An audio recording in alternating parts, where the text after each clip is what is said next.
कांग्रेस नेता माकन ने शुरू किया फीडबैक कार्यक्रम। अजमेर से की दूसरे चरण की शुरुआत। कल टटोलेंगे जयपुर के कांग्रेसियों का मन।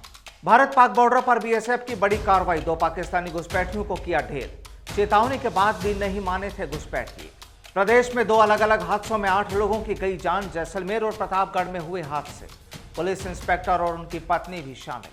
एयरफोर्स में कल शामिल हो जाएंगे 5 राफेल। अंबाला एयरबेस पर कल होगा समारोह।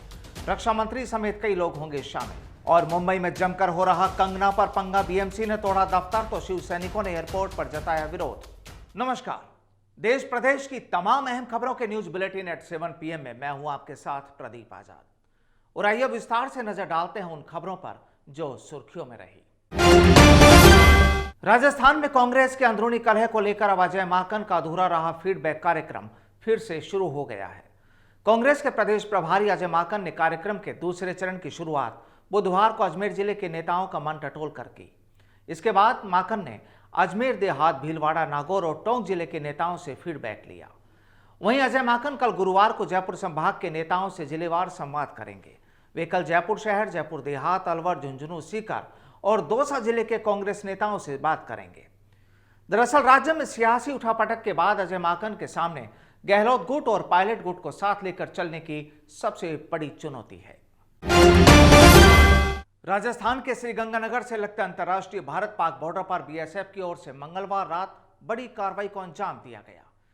जानकारी के मुताबिक सीमा सुरक्षा बल की 91 बटालियन के सजग जवानों ने पाकिस्तान की सीमा से भारतीय सीमा में घुसे 2 पाकिस्तानी घुसपैठियों को ढेर कर दिया। बताया जा रहा है कि बीएसएफ की सीमा चौकी ख्याली पर पहले जवानों की ओर से घुसपैठियों को चेतावनी दी गई। इसके बाद भी जब घुसपैठिए नहीं माने तो जवानों ने उन्हें मार गिराया। जानकारी के मुताबिक राजस्थान के रास्ते पाकिस्तानी घुसपैठ की खबर के बाद बीएसएफ पूरी तरह अलर्ट मोड पर है। राजस्थान में बुधवार हादसों का दिन रहा। प्रतापगढ़ और जैसलमेर में हुए 2 सड़क हादसों में 8 लोगों की जान चली गई। जैसलमेर में सेना के एक ट्रक और बोलेरो के बीच हुई जबरदस्त भिड़ंत में बाड़मेर के 4 लोगों की मौत हो गई। हादसा इतना भीषण था कि इस बात का अंदाजा लगाया जा सकता है कि इस भिड़ंत के बाद तेज धमाका हुआ और इसी के साथ एक व्यक्ति बोलेरो से उछलकर बाहर जा गिरा, जबकि 3 लोगों की गाड़ी में ही दबकर मौत हो गई। वहीं मंगलवार देर रात प्रतापगढ़ के पाडलिया में भी बड़ा हादसा हुआ। इस हादसे में एक पुलिस इंस्पेक्टर समेत 4 लोगों की मौके पर मौत हो गई।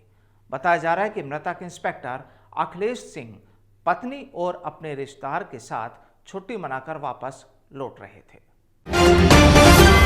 राजस्थान के बहुचर्चित भंवरी देवी अपहरण और हत्या के मामले में आरोपी पूर्व जल संसाधन मंत्री महिपाल मदेरणा को मंगलवार को हाईकोर्ट से सशर्त जमानत मिल गई है।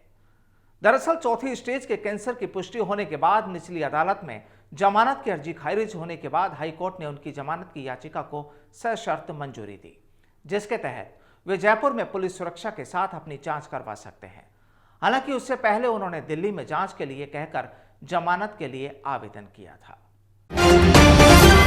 देश में कोरोना के कहर के चलते लंबे वक्त से बंद स्कूलों को वापस से खोलने की गाइडलाइन जारी कर दी गई है।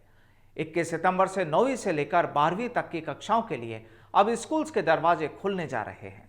बच्चों की सेफ्टी को ध्यान में रखते हुए स्कूल खोले जाएंगे, लेकिन यह स्वैच्छिक होगा, यानी कि जो छात्र जाना चाहते हैं वो अपने टीचर्स से सलाह लेने के लिए स्कूल जा सकते हैं। किसी को स्कूल जाने के लिए बाध्य नहीं किया जाएगा और जो छात्र स्कूल जाना चाहते हैं उन्हें अपने माता पिता की लिखित सहमति लानी होगी, लेकिन इन सब के लिए भी कुछ शर्तें लागू की गई हैं। राजधानी जयपुर के मोहाना इलाके में बुधवार को एक 3 मंजिला निर्माणाधीन बिल्डिंग गिर गई, जिससे कुछ मजदूर घायल हो गए।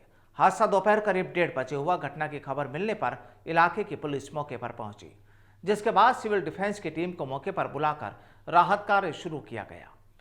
बताया जा रहा है कि इस बिल्डिंग के नीचे छपाई का कारखाना चल रहा था और मजदूरों में महिलाएं और पुरुष दोनों शामिल थे। और आइए अब रुक करते हैं देश की दूसरी अहम खबरों पर। भारत और चीन के बीच हालात बेहद तनावपूर्ण होते जा रहे हैं। दोनों देशों के बीच चल रही तनातनी के बीच गोली चलने से जहां दोनों देशों के बीच 27 साल पुराना समझौता टूट गया, तो वहीं अब सूत्रों के हवाले से खुलासा हो रहा है कि चीनी सैनिकों ने छड़, भाले और रोड जैसे हथियारों के साथ एक बार फिर घुसपैठ की कोशिश की, लेकिन वहां तैनात भारतीय जवानों ने चीनी सैनिकों को पीछे हटने के लिए मजबूर कर दिया। फ्रांस से भारत आए 5 राफेल लड़ाकू विमान अब औपचारिक तौर पर भारतीय वायुसेना के बेड़े में शामिल होने जा रहे हैं। कल गुरुवार को अंबाला एयरबेस पर राफेल के वायुसेना में शामिल किए जाने को लेकर समारोह आयोजित किया जाएगा। इस समारोह में रक्षा मंत्री राजनाथ सिंह के साथ फ्रांस के रक्षा मंत्री फ्लोरेंस पार्ले और भारत के शीर्ष सैन्य अधिकारी भी शामिल होंगे। इस समारोह के साथ ही वायुसेना में पिछले 23 साल के दौरान पहली बार नए विमान शामिल होंगे। आखिरी बार 1997 में रूस से सुखोई जेट विमानों की खरीद की गई थी। बॉलीवुड क्वीन कही जाने वाली कंगना रनौत महाराष्ट्र सरकार से पंगा लेकर इन दिनों जबरदस्त सुर्खियों में है। मुंबई पहुंचने से पहले बीएमसी ने कंगना के दफ्तर पर जेसीबी चला दी, जिसके बाद यह मामला बॉम्बे हाईकोर्ट पहुंचा, जहां हाईकोर्ट ने कंगना को बड़ी राहत देते हुए बीएमसी की कार्रवाई पर रोक लगा दी। वहीं कंगना बुधवार दोपहर Y+ सिक्योरिटी के साथ मुंबई पहुंची। यहां कंगना के समर्थक और विरोधी आमने सामने हो गए। जहां सांसद रामदास अठावले की पार्टी और करणी सेना के कार्यकर्ता वहां कंगना के सपोर्ट में मौजूद रहे, वहीं दूसरी तरफ शिवसेना के हजारों कार्यकर्ता काले झंडे लेकर एयरपोर्ट पर पहुंच गए। सुशांत सिंह राजपूत मौत मामले में ड्रग एंगल सामने आने के बाद रिया चक्रवर्ती को 14 दिन की न्यायिक हिरासत में भेज दिया गया है। लॉकअप में रात गुजारने के बाद आज रिया चक्रवर्ती को भायखला जेल में शिफ्ट किया गया है। 22 सितंबर तक रिया भायखला जेल में ही रहेंगी। रिया की जमानत याचिका भी खारिज हो गई है।